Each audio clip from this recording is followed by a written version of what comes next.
नमस्कार, मैं हूं डॉक्टर अन्नपूर्णा से और ये है previous year questions of Haryana public service commission part 3। ये क्वेश्चंस पहले साइंटिस्ट बी के एग्जाम में पूछे गए थे, पर असिस्टेंट एनवायरमेंटल के इंजीनियर के एग्जाम के लिए भी ये क्वेश्चंस बहुत इंपॉर्टेंट होंगे, क्योंकि उस एग्जाम में भी इससे मिलते जुलते क्वेश्चंस आ सकते हैं, इसलिए मैं इनको ले रही हूँ। तो क्वेश्चन नंबर 1 है, when the quantity of bacterium is very small, which of the following plating methods is used? मतलब जब बैक्टीरिया की क्वांटिटी बहुत कम होती है तो कौन सा प्लेटिंग टेक्निक यूज होता है?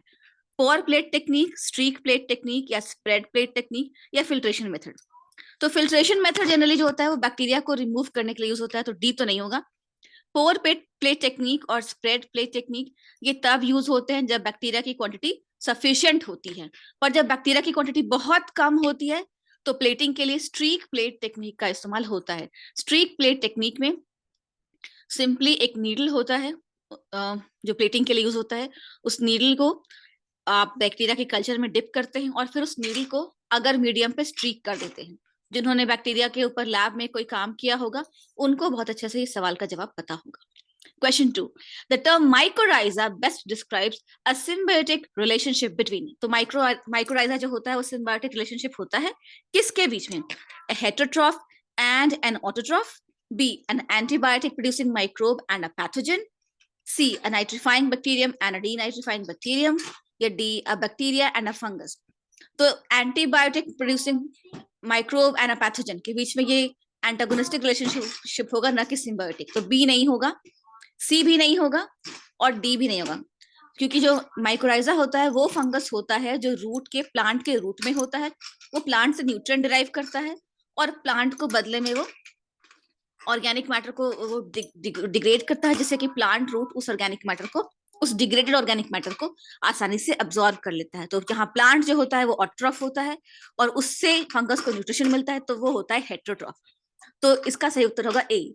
माइक्रोराइजा जो होता है वो सिम्बायोटिक रिलेशनशिप है हेटेरोट्रॉफ मतलब फंगस और ऑटोट्रॉफ मतलब प्लांट के बीच में। ठीक है। Question number 3, the compound responsible for quorum sensing in bacteria is. Bacteria में कोरम सेंसिंग के लिए जो कंपाउंड रिस्पॉन्सिबल होता है वो कौन सा होता है? N acetyl glucosamine, lipochito oligosaccharide, N acyl homoserine, lactones AHL, या डोकोसा हेक्सेओनिक एसिड। तो पहले हम जाने कि ये कोरम सेंसिंग क्या होता है। Quorum sensing is a regulation of gene expression in response to fluctuation in cell population density. मतलब बैक्टीरिया का सेल की डेंसिटी अगर उसके एनवायरनमेंट में बढ़ती या घटती है तो उसके रिस्पॉन्स में जीन एक्सप्रेशन होता है, वही होता है कोरम सेंसिंग। कि बैक्टीरिया की कितनी पॉपुलेशन है उसको सेंस कर लेता है जीन और फिर वो एक्सप्रेस हो सकता है। ठीक है। Quorum sensing bacteria produce and release chemical signal molecules called autoinducers that increase in concentration as a function of cell density. Cell density ज्यादा होगा तो उसका कॉन्सेंट्रेशन बढ़ जाएगा, तो फिर जो है सेल और वो कंपाउंड रिलीज नहीं करेगा।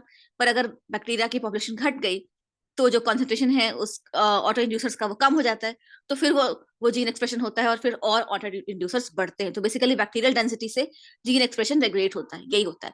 तो कौन सा कंपाउंड इसके लिए रिस्पॉन्सिबल है? इसके लिए रिस्पॉन्सिबल है N acyl homoserine lactones AHL। Answer is C. ठीक है।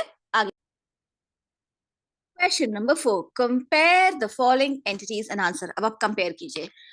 ओ ए है the ability of lignin to be degraded in aerobic environments, कि lignin aerobic environment में कितनी तेजी से डिग्रेड होता है। the ability of lignin to be degraded in anaerobic environment, anaerobic environment में lignin कितनी तेजी से डिग्रेड होता है। अब ऑप्शन है A is greater than B, B is greater than A, C A is exactly or approximately equal to B, या D A may stand in more than one of the above relations to B। इसका मतलब कि ए जो है कि इनमें से कोई भी हो सकता, किसी भी तरह का रिलेशनशिप बी के साथ रख सकता है। सही उत्तर है इसका A is greater than B. Aerobic environments में लिग्निन कहीं तेजी से डिग्रेड होता है। इन जनरल एरोबिक इन्वायरमेंट में मतलब ऑक्सीजन के प्रेजेंस में किसी भी चीज का डिग्रेडेशन फास्ट होता है, मोस्ट चीजों का, एक्सेप्ट वो बैक्टीरिया जो कि एरोबिक इन्वायरमेंट में रह ही नहीं सकते, वो अपना काम नहीं कर पाएंगे एरोबिक इन्वायरमेंट में। अदर देन दैट मोस्टली जो एरोबिक बैक्टीरिया है या एरोबिक माइक्रोब्स हैं वो बहुत ही फास्ट डिग्रेडेशन करते हैं किसी भी चीज का, क्योंकि ऑक्सीजन के प्रेजेंस में किसी भी चीज का ऑक्सीडेशन होता है ऑक्सीडेशन मतलब ऑक्सीजन ऐड होता है तो बॉन्ड्स टूटते हैं, तो डिग्रेड जल्दी होता है कोई भी सब्सटेंस। और लिग्निन खासकर एरोबिक एनवायरनमेंट में बहुत जल्दी डिग्रेड होता है, और एनारोबिक एनवायरनमेंट में वो बहुत धीरे डिग्रेड होता है। ठीक है, तो आंसर होगा A. Question number 5, the best method to measure the cell mass of filamentous bacteria and mold is usually, तो फिलामेंटस बैक्टीरिया का और मोल्ड का सेल मास मेजर करने का बेस्ट मेथड कौन study? A, turbidimetric method. Turbidimetric method में क्या होता है, टर्बिड हो जाता है सोल्यूशन, मतलब कि टर्बिड मतलब मटमैला हो जाता है। तो क्या होगा कि जितना मटमैला होगा सोल्यूशन, उसके प्रोपोर्शन में बैक्टीरिया ज्यादा होगा। कम मटमैला है, कम ज्यादा, कम बैक्टीरिया, ज्यादा मटमैला ज्यादा बैक्टीरिया। तो इस तरह से उसको स्पेक्ट्रोफोटोमेट्रिक मेथड से आप एक कोरिलेशन कर सकते हैं कि अगर अगर सोल्यूशन इतना टर्बिड है तो उसमें बैक्टीरिया कितना ज्यादा होगा। तो वो भी एक तरीका है सेल मास फिलामेंटस बैक्टीरिया का मेजर करने का। दूसरा तरीका है ड्राई वेट असेसमेंट, कि बैक्टीरिया का ड्राई वेट कितना है उसका असेसमेंट कर लीजिए। तो ये दोनों ही तरीका है सेल मास को मेजर करने का, और दोनों ही इफेक्टिव तरीका है। तो आंसर होगा सी, बोथ ए एंड बी। ठीक है, question number 6, which of the following is are true with respect to denitrification? Denitrification के केस में इनमें से कौन सा सही है? A, removes a limiting nutrient from the environment, तो नाइट्रोजन environment में एक limiting nutrient की भूमिका निभाता है कभी कभी। तो डीनाइट्रिफिकेशन मतलब नाइट्रोजन को रिमूव करना, मतलब कि जो नाइट्रेट है उसको गैसियस नाइट्रोजन में कन्वर्ट करना। तो एक लिमिटिंग न्यूट्रिएंट को गैसियस फॉर्म में आप कन्वर्ट कर दो, गैस बन के वो उड़ जाएगा, डिनाइट्रीफाई हो गया, तो वो तो रिमूव करेगा ना उस नाइट्रोजन को। तो ए तो सही है। B, 4NO3 plus C6H12O6 is equal to 2N2 plus 6H2O, मतलब ग्लूकोज के प्रेजेंस में नाइट्रेट जो है वो नाइट्रोजन और वाटर में टूट जाता है, तो ये रिएक्शन भी सही है। इनहिबिटेड बाय O2, तो ये भी सही है। अगर ऑक्सीजन के का जो लेवल है, डिजोल्व ऑक्सीजन का लेवल अगर वो एक लिमिट से बढ़ जाए तो डीनाइट्रिफिकेशन का प्रोसेस रुक जाता है, क्योंकि फिर ऑक्सीजन जो है वो इलेक्ट्रॉन एक्सेप्टर का काम करने लगता है और नाइट्रेट को रिप्लेस कर देता है, तो वो प्रॉब्लम होता है। इनहिबिटेड बाय अमोनिया, इसके बारे में मुझे कोई एविडेंस नहीं मिला कि अमोनिया से डीनाइट्रिफिकेशन का प्रोसेस रुकता है। ई, अ माइक्रोबियल रिएक्शन, तो ये भी सही है, denitrification is a microbial reaction. और F, nitrate is a terminal electron acceptor, ये भी सही है, नाइट्रेट फाइनली इलेक्ट्रॉन एक्सेप्टर होता है और वो नाइट्रोजन में टूट जाता है इस तरह से। ठीक है, तो ए बी सी ई और एफ ये तीनों ही मुझे सही लग रहे हैं, तो आंसर इसका होगा 3। अगर आपको लगता है इसका आंसर 3 नहीं कुछ और है तो प्लीज कमेंट्स में मुझे जरूर बताएं। मुझे बहुत अच्छा लगता है अगर स्टूडेंट्स एक डिग्निफाइड वे में एविडेंस के साथ मुझे बताते हैं कि मैम ये नहीं ये सही आंसर है, क्योंकि किसी को अपने शागिर्द से हारना खराब नहीं लगता। Question 7, organisms carrying out which of the following energy yielding reactions will be observed near the surface of the soil? यहाँ पर देखिए, organism carrying out which of the following energy yielding reactions, तो पहला है कि रिएक्शन एनर्जी यील्डिंग होगा, और दूसरा सरफेस ऑफ द सॉइल के सरफेस के एकदम करीब। अब ये है CH2O, CH4 और CO2 में टूट रहा है, CH2O में SO4 जुड़ा और SCO2 और फिर 2H2O में टूट रहा है, फिर CH2O है और ये नाइट्रेट है, फिर 4H है, और ये फिर ये नाइट्रोजन कार्बन डाइऑक्साइड और ये वाटर का रिएक्शन हो रहा है, और फाइनली ये CH2O है plus O2 is equal to CO2 plus H2O।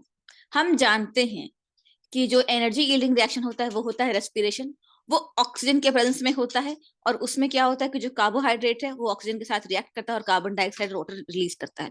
बहुत सिंपल सा है, तो डी आंसर होगा, क्योंकि सरफेस ऑफ अर्थ मैंने कैसे पकड़ा, near the surface of the soil, surface of the soil के पास है, मतलब ऑक्सीजन है वहां पर, तो यही एक रिएक्शन है जिसमें ऑक्सीजन है और एनर्जी यील्डिंग है, ऑक्सीडेशन हो रहा है, रेस्पिरेशन हो रहा है, तो एनर्जी यील्डिंग रिएक्शन है, तो D is the correct answer. ठीक है,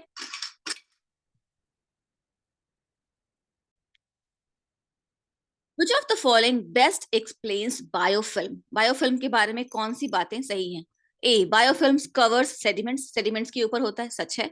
Most microbial mats are characterized by high population densities of photoautotrophic microbes that act as primary producers in the top millimeters and build up the matrix. तो फोटोऑट्रोफिक microbes होते हैं जो कि biofilm या microbial mat एक ही बात है, उसके टॉप लेयर में होते हैं और वो प्राइमरी प्रोड्यूसर्स होते हैं और वो फिल्म को बनाते हैं, फिल्म का स्ट्रक्चर देते हैं, ये बात भी सही है।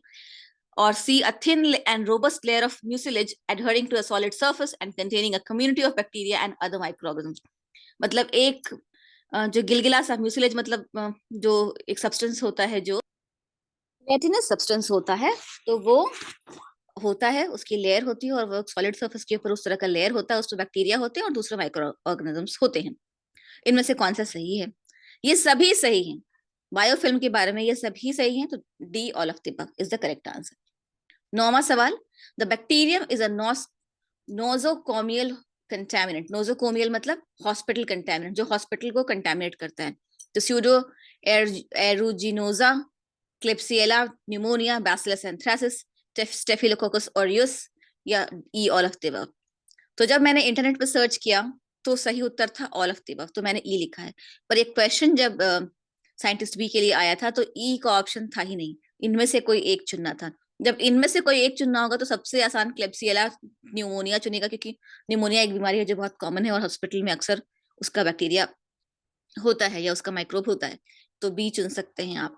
पर वैसे सभी जो बैक्टीरिया हैं, सभी जो माइक्रोब्स हैं, वो हॉस्पिटल में प्रेजेंट होते हैं और वो हॉस्पिटल को कंटामिनेट करते हैं, क्योंकि ये सारे पेशेंट हॉस्पिटल में आते हैं।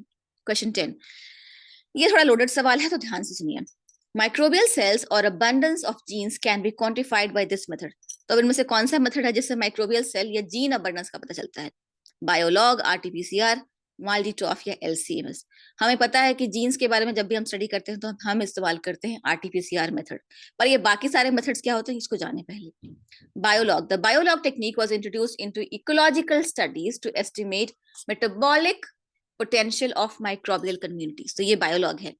RT-PCR, reverse transcription polymerase chain reaction, RT-PCR is the method for mRNA quantification and the observation of small variations in gene expression. Gene से रिलेटेड जो भी स्टडी होती है वो RT-PCR। इसके अलावा माल्डी-टॉफ, ये क्या होता है? The MALDI TOF MS system is increasingly used in clinical diagnostic laboratory for viral identification, mutation analysis, genotyping and antiviral resistance studies. और LCMS क्या होता है? ये होता है liquid chromatography tandem mass spectrometry. तो ये सारे टेक्निक्स का मैंने आपको बता दिया। सही उत्तर होगा बी, RT-PCR। आज के लिए इतना ही, मिलती हूँ आपसे अगले प्रैक्टिस टेस्ट में। तब तक के लिए देखते रहिए मेरा चैनल, और इसी वीडियो के डिस्क्रिप्शन बॉक्स में और प्रैक्टिस टेस्ट हैं जिनको प्लीज आप चेकआउट कीजिएगा। और दूसरे कॉम्पिटेटिव एग्जाम्स जो कि इसी तरह के एग्जाम के लिए मैंने और प्रैक्टिस टेस्ट बनाए थे, उनका भी लिंक इसी वीडियो के डिस्क्रिप्शन बॉक्स में, तो उनमें से भी आप देख लीजिए जो टॉपिक आपके एग्जाम में कॉमन है, वो सारे प्रैक्टिस टेस्ट आप प्लीज प्रैक्टिस कीजिए। और इन्वायरमेंटल साइंस और इन्वायरमेंटल पोल्यूशन के अलावा जो टॉपिक्स हैं उसके लिए जो बुक्स मैंने रिकमेंड की थी उससे आप पढ़ाई करते रहिए। मिलती हूँ आपसे अगले वीडियो में, तब तक के लिए all the best for your exam.